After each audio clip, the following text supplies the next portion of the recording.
নমস্কার বন্ধুরা, সুপ্রভাতে আমাদের সবাইকে স্বাগত। আজ আমি আবার একটা রান্না নিয়ে চলে এসেছি।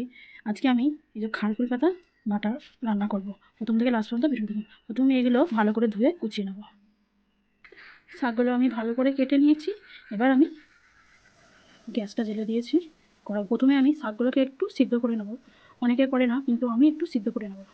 আমার মনে হয় একটু জল দিয়ে সিদ্ধ করে হালকা করে যেন ভালো হয়, তাই আমি একটু সিদ্ধ করে নেব।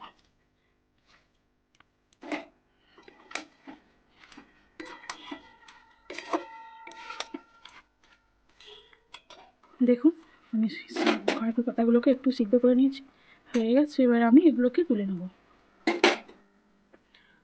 কড়াইতে সর্ষের তেল দিয়ে দিয়েছি, তেল গরম হয়ে গেছে। প্রথমে আমি কালো জিরে দেবো কিছু,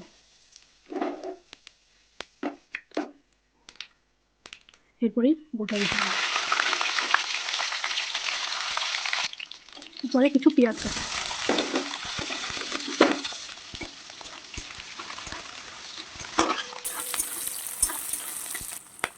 এগুলো আমি অল্প একটু ভেজে নেবো, তারপরে সিদ্ধ করে পাতাগুলো আমি দিয়ে দেবো। দেখুন, সেই সিদ্ধ করে রাখা পাতাগুলো আমি দিয়ে দেবো।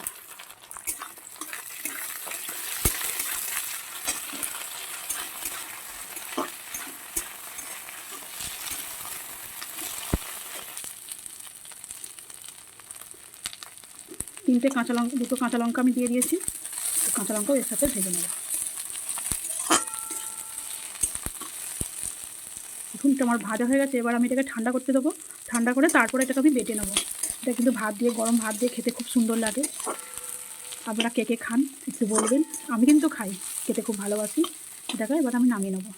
কিছুক্ষণ এটা ঠান্ডা হোক, তারপর আমি এটাকে বেটে নেব। দেখুন, পাতাটা একটু ঠান্ডা করে আমি বেটে নিয়েছি, হয়ে গেছে। এবার গরম গরম ভাত দিয়ে সার্ভ করলেই হয়ে যাবে। যেটা আমি এখানেই শেষ করছি। ভালো লাগলে লাইক করবেন, শেয়ার করবেন। ধন্যবাদ।